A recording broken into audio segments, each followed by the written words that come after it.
Pour parler de la suite des choses, je rejoins à Edmonton Frédéric Boily, qui est politologue à l'Université de l'Alberta. Bonsoir, Frédéric. Bonsoir. Le vote pour élire le successeur de Jason Kenney est ouvert à 124 000 militants. Il y a 7 candidats dans la course, mais celle qui mène, c'est Danielle Smith, l'ancienne dirigeante du parti Wild Rose. Est-ce qu'on se dirige vers un couronnement de Mme Smith? Tout indique que c'est le cas. En tout cas, si on se fie d'ailleurs à sa conférence de presse qu'elle a accordée au début de la semaine, elle se comportait comme si elle était déjà élue à la tête des conservateurs. Donc, c'est clair qu'elle s'est installée dès le début de la course dans le siège du conducteur et ne l'a jamais quitté. Et d'ailleurs, tous les autres candidats et candidates considéraient que Danielle Smith était la principale adversaire. Et donc, lorsqu'il y a eu les deux débats, les deux plus importants débats, elle était constamment la cible des attaques des autres candidats et candidates. Les sondages laissent entendre aussi, même si c'est toujours un peu plus difficile avec des sondages lors d'une course à la direction là, de leur porter crédit, que elle se dirige vers une victoire. En tout cas, ça serait très surprenant qu'elle ne soit pas nominée ce soir. Parlons de son programme, justement, parce que ce que Danielle Smith propose, c'est une loi de la souveraineté de l'Alberta. D'ailleurs, Jason Kenney a dénoncé cette idée-là avec vigueur, faut le dire. Là. Il dit que c'est une menace pour le Canada et l'Alberta. Jusqu'à quel point c'est sérieux, ce projet de loi sur la souveraineté? En fait, ce qu'elle propose avec sa loi sur la souveraineté, ce serait de mettre de côté les lois en provenance du gouvernement fédéral qui touchent les pouvoirs de l'Assemblée législative albertaine lorsqu'il y aurait des chevauchements ou des choses comme ça. Donc, on voit mal comment ça pourrait s'appliquer. D'ailleurs, dans le document qu'elle a livré il y a peut-être maintenant 3 semaines, un mois, pour expliquer justement comment ça fonctionnerait, elle donnait un exemple qui est justement un exemple un peu fictif, au sens où elle dit si le gouvernement fédéral obligeait, par exemple, via la loi sur les mesures d'urgence, d'obliger les jeunes à être vaccinés pour assister à l'école, elle dit ça entrerait en contradiction avec les pouvoirs de l'Assemblée législative de toutes les provinces d'ailleurs, mais albertaine y comprise, en matière d'éducation, et donc on s'opposerait à ça, on interdirait que cette loi puisse s'appliquer. Mais on le voit, l'exemple est un peu fictif. Et donc, est-ce que ça fonctionnerait et comment ça fonctionnerait, par exemple, dans le cadre de loi sur l'évaluation des impacts, la fameuse loi C-69? Est-ce que le gouvernement albertain peut s'opposer à ça?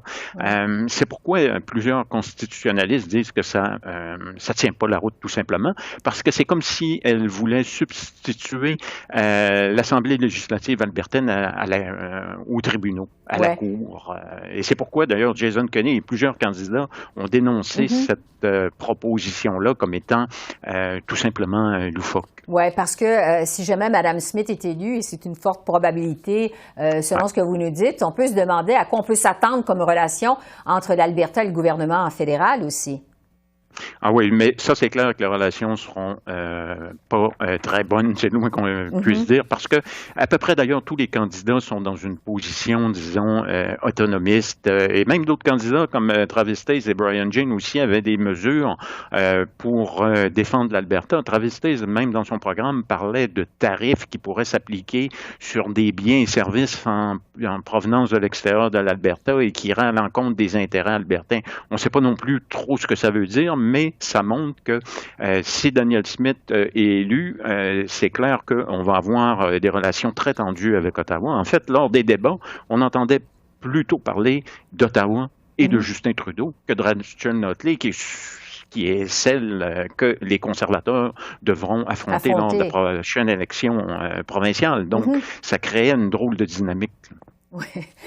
Revenons, Frédéric, sur ce qui fait qu'on en est rendu là, en Alberta. En fait, ce qui a mené au départ de Jason Kenney. Bon, on le sait, ça a été difficile pour Jason Kenney pendant la pandémie. Lui qui était, il faut le rappeler, un des premiers ministres les plus populaires au Canada au début de son mandat en 2019. Rappelez-nous, qu'est-ce qui a conduit à cette chute aussi vertigineuse de Jason Kenney? Oui, le mot vertigineux s'applique très bien parce que en 2019, une brillante victoire électorale lors de l'élection provinciale il faut aussi rappeler que Jason Kenney était parvenu, et c'était une tâche, elle aussi, colossale, à réunir les conservateurs. Mais tout s'est déréglé lors de la pandémie. Ça s'est déréglé parce que les conservateurs, notamment du côté des milieux ruraux, les députés du côté aussi des milieux ruraux, se sont littéralement braqués contre les mesures sanitaires mises en place par le gouvernement Québec, alors que du côté gauche, on trouvait que ces mesures sanitaires-là n'allaient pas assez loin. Donc, Jason Kenney s'est retrouvé dans la position de ne pas vouloir choisir, et en ne choisissant pas d'un côté ou de l'autre, ben, il s'est retrouvé à être assis entre deux chaises, et lorsqu'on est assis entre deux chaises, ben, on peut tomber, et c'est ce qui lui est arrivé au printemps dernier. Il n'a pas été en mesure de s'ajuster lors de la pandémie, comme s'il avait voulu maintenir son programme de redressement des finances publiques en pleine pandémie, partant en guerre contre les médecins. On vient juste de régler cette question-là des salaires des médecins là, récemment, et c'était mal avisé politiquement. Et les conservateurs, il faut aussi bien le dire, là, depuis 2 décennies en Alberta, c'est une machine à broyer. Les chefs, Jason Kenney subit un sort que d'autres ont subi également. Alison Redford qui est obligé de quitter, Prentice qui a perdu les élections. Donc, c'est très, très difficile de mener les conservateurs en Alberta. Parce que, effectivement, vous le dites, certaines des critiques les plus féroces de Jason Kenney étaient venues de l'intérieur de son caucus. Est-ce que le mariage, justement, entre les anciens du Wild Rose et du Parti progressiste conservateur en Alberta, au moment où on se parle, on peut dire que c'est plus fragile que jamais? Qu'est-ce que vous en pensez? Oui, c'est fragile, parce que si c'est Danielle Smith, notamment, qui gagne ce soir, ben, Travis Stace avait l'appui d'une vingtaine de députés du caucus. Certains, durant l'été, ont changé d'allégeance pour aller du côté de Danielle Smith, mais il en demeure pas moins que il y a encore des députés qui sont favorables et qui étaient favorables encore à Jason Kenney, favorables à Travis Stace ou peut-être même Brian Jean. Donc, si Danielle Smith gagne, elle arrive dans un caucus conservateur où il y a une opposition contre elle. Donc, ça veut dire former un cabinet. Elle aussi se faire élire, parce qu'il faut rappeler, elle n'est pas membre de l'Assemblée législative. Donc, ça voudrait dire une partielle. Donc, si elle gagne, il y a un gros travail de réconciliation à faire jusqu'à la prochaine élection provinciale. Un gros défi, donc, pour elle. En terminant, Frédéric, Jason Kenney met finalement un terme aujourd'hui à 25 ans de vie politique, autant sur la scène provinciale en Alberta que fédérale ici à Ottawa. Quel sera son héritage politique, selon vous?